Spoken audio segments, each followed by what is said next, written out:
guys, thanks for joining me and welcome to my channel. This is your reading for December 6th. I'm excited to be here for you guys. We're going to read for this sign first or next, and I'm going to pick two cards from the Starseed Tarot, right? So that's how I do. Here we go. Let's try this guy. Not the easiest cards to shuffle, but they have a good payoff. So we're going to do tarot astrology. I have a game for you guys later. If you watch the whole video, then you get to play along. And yeah, so let's take a look at your, not your sign, let's take a look at your energy. We have the Seven of Chalices. I like the Seven of Chalices. That's Venus in Scorpio. Venus is in Scorpio right now. I'll show you guys in a minute.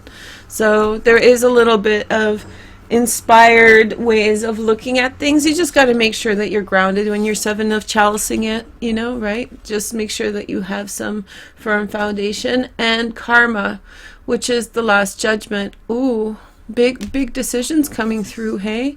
I feel as though maybe you get reminiscing about a situation and start considering taking it back. There is maybe some very romantic event that you are exposed to. This could be talking or connecting in some way, and you're really reconsidering taking something back. I hope that you're not being fooled. We'll see in a few moments with the other cards and the transits what's going on. So I like it, but I'm a Virgo. I'm like, I don't trust this. So anyway, let's figure it out. Here is the sign we are reading for. It's Cancer. Oh, Cancer. Cancer's reminiscing. Oh, that's so cute. You guys are always like that. Drip, drip, drip. My Venus is in Cancer, so I'm very much like that too. So I'm not picking on you. Aw. One thing, I'm not going to even go there. Let's keep it light and bright. Anyway. So... crabby. Anyway, so we have the new moon in your 6th house. It's okay, fine, I can deal with that. And Jupiter's in your 6th house too. So probably on a day-to-day basis you are thinking or reminiscing about someone. I'm just kidding, but you are very much kind of having lots of daydreams. You're feeling like, you know, when Jupiter's in your 6th house, day-to-day life is good. Just maybe not over the top, maybe not like, you know, totally crazy, but it's good. It brings a lot of positivity into a person's life. So, you know, on a day basis, things just kind of go your way, and the new moon is going to amplify that. There are some harsh aspects on this transit. There's a T-square on Uranus off of the nodes. I mean, this has been going on for... This stuff's been going on far too long, Cancer. It's been going on for like 6 months or something, where the Uranus has been on a T-square, but right now it's exact, so it's exactly aligned. It's in your 10th house of career. I've been telling the other signs that this transit is kind of like, it makes us kind of dim-witted. It makes us a little bit less smart than we should be, and it's in your area of career. So don't like put your ideas out there so much. Like, this is the time, and this is including you, it's including me, it's including everyone. You should definitely not, you may think that you're being so clever, but Uranus T-squaring the nodes makes you not as clever. So it's kind of a funny time that way, hey? Everybody's a little bit dense. Everybody's a little... Even my jokes are going to get a little bit more... a little bit more dumbified. So because it's in your 10th house of career, watch out for that, right? And then Venus is in the 5th house, right? Moving in. She's on a semi-square to the new moon. And then Vesta, who's conjunct a fixed star called Altair. It's a really heavy-handed transit, Vesta with Altair. It's like a desire to end something quickly in the 8th house. Boom, done very quickly. That's on a semi-square. So you want to really turn something around and make it end quickly, but I think that it's actually causing a little bit of a disruption on your day to day. What you should be focusing on with the new moon is initiating something new in your life, like a new habit, new behavior. All of that stuff should be really put into play. Venus on a semi-square to that position, romantic transit. So there's Venus in Scorpio. That's what this card represents. Venus in Scorpio. This is Ceres in Scorpio. So this could actually be quite a romantic time, but it is going to get in the way of your day-to-day life, which is fine for Cancers. When I fall in love, my goodness, my whole life falls apart. Isn't it true? That's such a Cancerian thing. The Venus in Cancer makes me that way. And it's like, yeah, when you fall in love, everything else falls apart because you're focused on making home for your loved one. And especially in a transit like this, essentially you're lost. You're lost in love.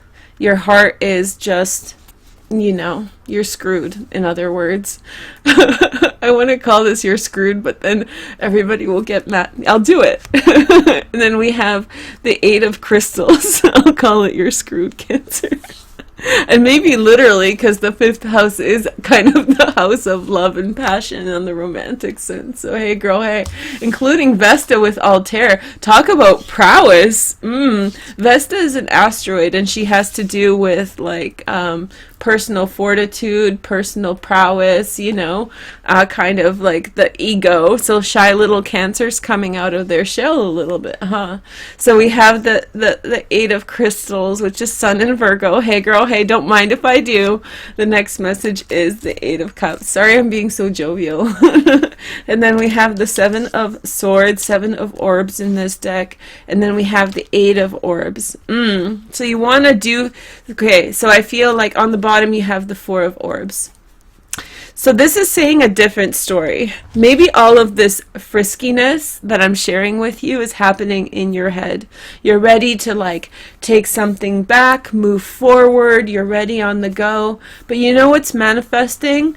What's manifesting is kind of doubt, indecision, walking away, feeling like things won't work out, and feeling like you don't really know how to solve a situation. So what it's ending up as is the Four of Orbs, in which you're kind of resting and taking some downtime.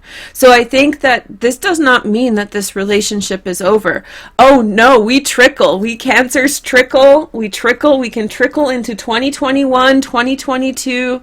We know this. So if I feel like there's sincere love, and I feel like there's sincere passion, but you don't know what to do about it. But you do have 2 sevens and 3 8s. 3 8s is success. So if you are wondering if they like you too, the answer is yes, Cancer. I think so. And so what I see here is, let's calm this down and really clarify. Do you see the 3 8s? 8, 8, 8. You can look it up. It's a success number. And then we have 7, 7. I wish there was another 7. I would die. But there's a 20, XX. And then we have XXX, Cancer, Tentacion. Okay, so we have 8 of Chalices, 7 of Orbs, and 8 of Orbs. That's a problem. That's a problem in action. Like, but remember, it's a new moon, right? And there's all these squares. So basically, what you do is you start off with all this indecision. You start off with not knowing what to do. There's heavy pressure on you, and you go into your shell. Okay, we'll give you that. Go into your shell. You chill for a minute. Take your time, and you need to figure out how you're going to make that work. You're going to figure out how and what is the perfect time to make this relationship or this love successful. Because low-key, I'll tell you guys, all these cards, what they represent, it's not being ready. Not being ready / being confounded by whatever's been going on. And that doesn't mean it's over. It means that somebody needs to go to the drawing board and figure out exactly how they are going to manifest the things that they want. All the visions and all the taking people back, all the trickling and all the practical work you're willing to put into it. So I feel like all is not lost, Cancer. This is a really nice reading, I have to say. I just don't, I think you need to wait, and I think that that new moon energy needs to grow. So rather, I don't think you're lamenting. I think that you need to draw within yourself and take some rest and figure out what you're going to do about your dreams. What are you going to do about making your dreams a reality? Here is the Angelarium Tarot, one of my favorite decks. A Pisces told me to get it, and I'm happy for it. We have the Remph, which is the Angel of Time. See, it's telling you, not yet, not yet. Not yet, Cancer. You need to trickle a little bit longer. How we love to trickle. Here, I found an aquamarine. Here's an aquamarine. I love aquamarine. This is aquamarine from Brazil. It's green, so, but I don't care. So let's just give it to you here in the heart, you know?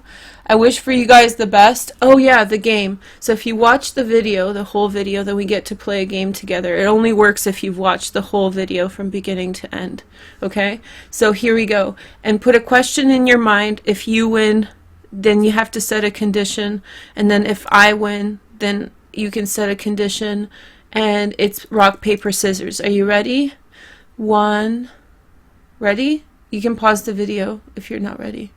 So you're going to ask a question and you're saying, if I win, then this is going to happen. If Varouche wins, that's what's going to happen. Okay? Ready? Rock, paper, scissors. Well, I put the rock. So, okay. So now we're going to, that's the answer. Have a wonderful new moon. Don't give up hope, Cancer. This is just all signaling that you really want something to happen. It's just you don't know how to make it happen yet, so you just need some downtime to figure it out. Take care. Have a nice day. Bye.